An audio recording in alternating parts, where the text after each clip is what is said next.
Sekarang ke Ibu Susi Yusna Dewi, psikiater. Silakan Bu, psikiater anak dan remaja. Ya, bismillahirrahmanirrahim. Assalamualaikum warahmatullahi wabarakatuh. Waalaikumsalam. Ya, pertama-tama saya ucapkan turut berduka cita dengan Ibu Ratna ya. Jadi sebetulnya kalau dilihat kasus ini memang masih sangat minim untuk informasi ya Bang Karni ya. Jadi sampai sekarang pun kita belum melihat bahwa memang telah dilakukan visum et repertum atau tidak. Jadi sebetulnya kalau misalnya sudah dilakukan visum et repertum minimal 2 kali 7 hari, kita mungkin sudah banyak ya, banyak dapat bisa menggali kenapa apa masalahnya gitu ya. Kemudian bagaimana anak ini ya. Tapi kalau dilihat sepintas tadi juga kita lihat bahwa gambaran dia, gambarnya dia seperti apa gitu ya. Walaupun saya belum lihat pasiennya ya, saya belum melihat anaknya ya. Jadi dan saya sebetulnya tidak berani kalau tidak melihat anak itu sendiri gitu ya. Jadi saya tidak bisa menggambarkan secara jelas, tapi kemungkinan memang adanya agresi dan lain-lain itu mungkin saja.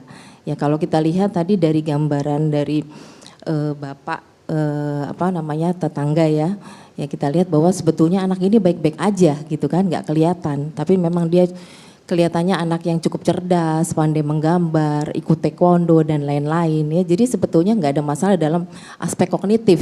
Jadi sebetulnya kalau tidak ada masalah dalam aspek kognitif, dia secara sadar bisa melakukan perbuatan itu, ya kan? Kalau dia secara kognitif baik, berarti kan dia tahu yang mana yang benar, yang mana yang tidak benar. Ya kalau seperti itu kita sudah bisa menilai bahwa memang anak ini memang bisa mempertimbangkan semua apa yang dilakukannya. Satu itu tanda-tanda bahwa kita bisa melihat anak ini memang cukup cerdas gitu. Yang kedua kita melihat ada faktor-faktor lain dari keluarga. Kalau dari dilihat mungkin saja ya. Jadi tadi adanya permasalahan dalam rumah tangga, dalam pola pengasuhan ayah dan ibu. Dia tidak satu, dia tinggal dengan ayahnya, ya kan. Kemudian ibunya dengan ayah dan ibu tiri, begitu ya. Ya. Nah saya tidak tahu bagaimana komunikasi dalam keluarga. Jadi pertama-tama memang permasalahan dalam anak dengan masalah dalam hal ini kita tidak tahu apa ya diagnosisnya kalau kita lihat ya. Jadi memang pola keluarga juga itu yang menjadi pokok, menjadi masalah. Di samping ada faktor biologis yang memang dibawa sejak lahir, entah itu faktor genetik dari ibaratnya di genetik dari kedua orang tua atau dari faktor turunan atau apa gitu, walaupun itu tidak banyak gitu ya. Tapi juga ada faktor biologis lain terpapar dengan lingkungan dan lain-lain. Dan kemudian faktor psikologis dia, kalau kita lihat memang psikologisnya sangat mendukung dengan pola pengasuhan seperti itu. Ditambah lingkungan sosial. Lingkungan sosial kalau saya lihat sekarang ini dia berada pada lingkungan yang dia memang senang dengan sendiri. Senang dan sendiri akhirnya lingkungan sosialnya itu adalah film itu. Film itulah lingkungannya dia. Dan itu yang menjadi dia copy gitu ya, dia mengcopy dengan lingkungan yang dia tonton sehari-hari itu menjadi pembiasaan dia. Nah itu ya yang menjadi faktor yang memang itu menjadi pemikiran kita. Di samping lain lagi juga spiritual dia seperti apa. Ya, dia paham atau tidak, ya kan. Nah, itu juga yang menjadi masalah buat kita semua. Jadi kalau saya melihat ini memang kasusnya masih sangat mentah ya. Jadi masih kita mesti melihat latar belakang dari apa yang sebenarnya diinginkan oleh anak ini. Apakah dia memang karena dia melakukan itu adalah agresi pada seseorang yang sebetulnya bukan itu, sebetulnya orang lain, itu adalah pelampiasan saja, atau dia sebetulnya memang juga iseng, nah itu saya nggak tahu. Tapi yang kedua kita lihat latar belakang dari kecil saya melihat dia sudah katanya potong-potong cicak, ya kan. Jadi itu kan sebetulnya udah gambaran-gambaran yang perilaku yang tidak sesuai dengan usianya. Jadi kalau kita lihat gambaran perilaku agresi yang memang sejak kecil sudah ada. Kan tidak mungkin kan anak kecil potong cicak. Kebanyakan anak-anak sekarang senang kucing, binatang sayang gitu. Tapi itu kan gambaran-gambaran perilaku yang sejak kecil menyiksa binatang, kemudian menyakiti orang lain, kemudian dia juga saya lihat dengar juga dia bolos sekolah gitu kan, ada masalah di sekolah, itu kan tanda-tanda bahwa ada gambaran suatu perilaku yang memang menyimpang gitu ya. Tapi saya tidak tahu sebetulnya pasti ya kalau saya lihat mungkin, dan ini tidak didatar belakangi juga dengan pengetahuan dari kedua orang tuanya untuk melakukan intervensi, tidak melakukan pendekatan. Jadi kalau saya lihat attachment dalam keluarga juga tidak ada.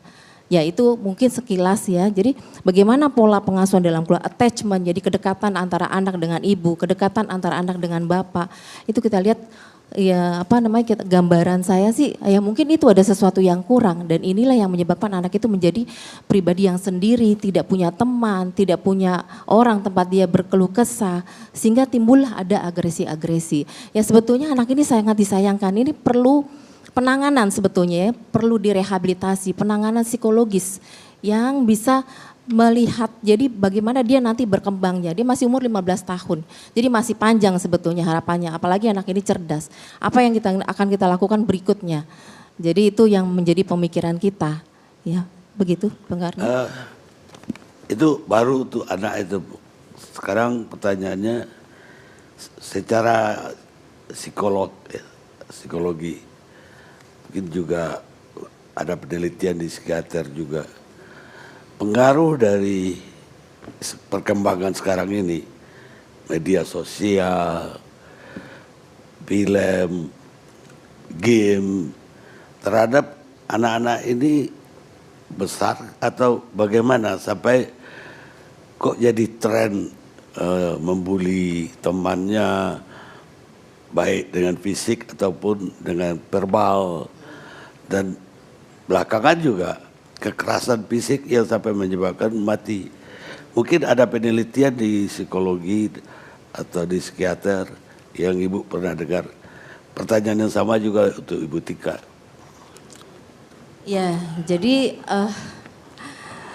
kalau dilihat dari literatur banyak ya sebetulnya dampak game ada dampak menonton. Ya sebetulnya itu kan sebetulnya mempengaruhi fungsi otak ya kan, sebenarnya mempengaruhi fungsi otak, mempengaruhi kerja otak depan, otak prefrontal, sehingga tidak berperan seperti semestinya gitu. Sebetulnya dalam melakukan berinisiatif, melakukan motivasi, kemudian impulsivitasnya itu jadi sepertinya tidak terkontrol. Intinya adalah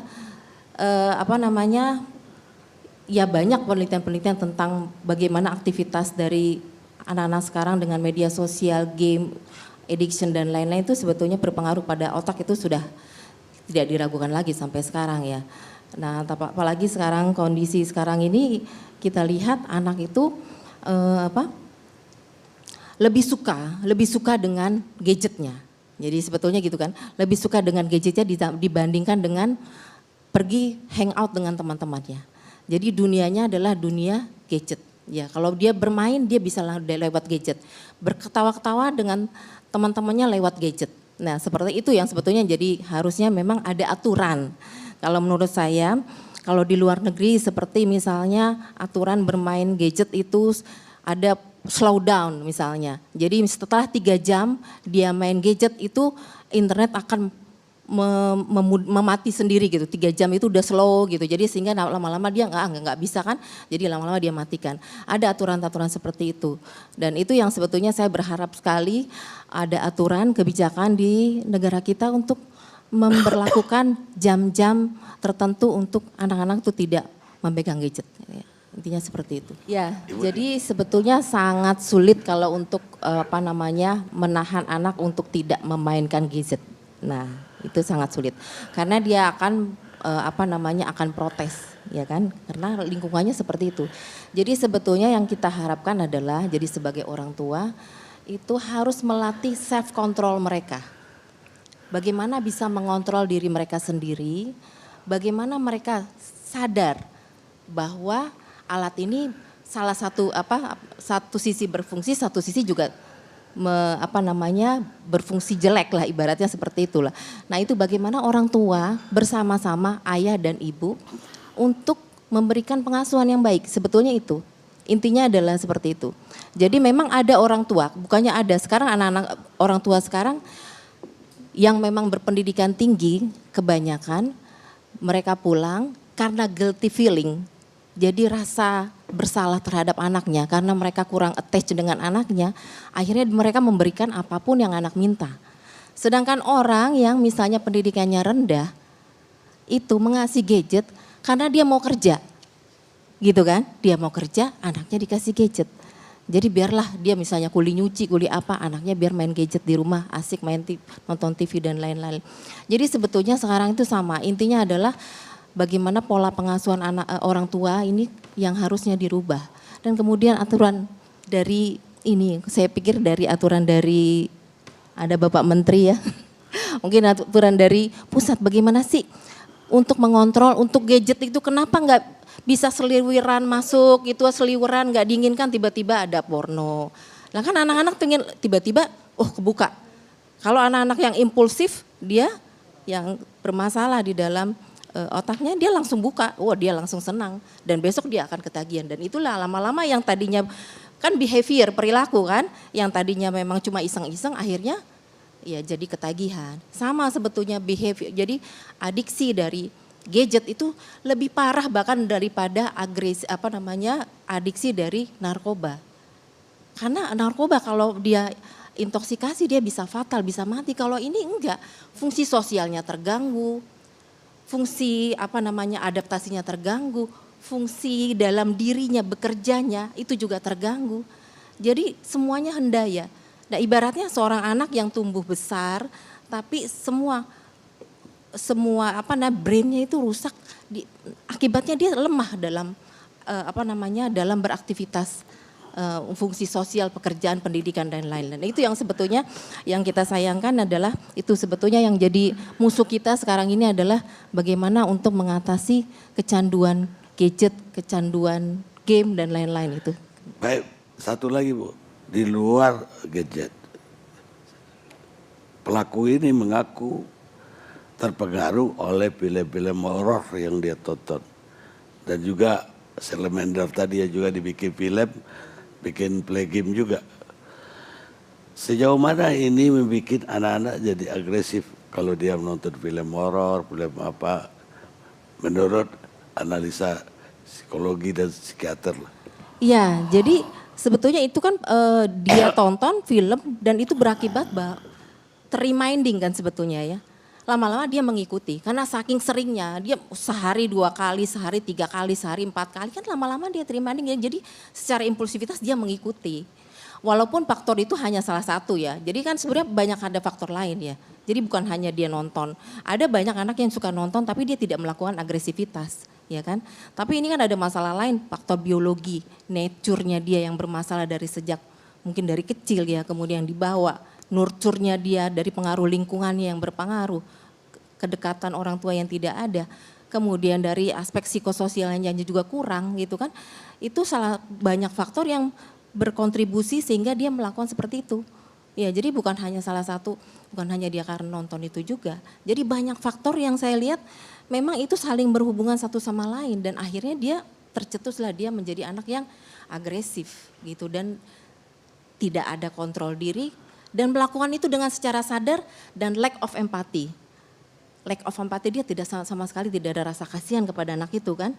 Kemudian lack of emotional, dia tidak ada rasa emosi. Kan kalau saya lihat tadi ada Facebooknya dia mengatakan bahwa ini gue nggak ketahuan ya katanya ya. Dia menyimpan anak itu nggak ketahuan. Kalau betul itu Facebooknya dari dia, itu sangat dia tidak ada emosinya, tidak ada empatinya dan itu yang menjadi catatan kita. Baik Bu. Egoistik anak-anak itu sangat komplit. Mereka merasa kebutuhannya itu sangat intens dan sangat harus dipenuhi.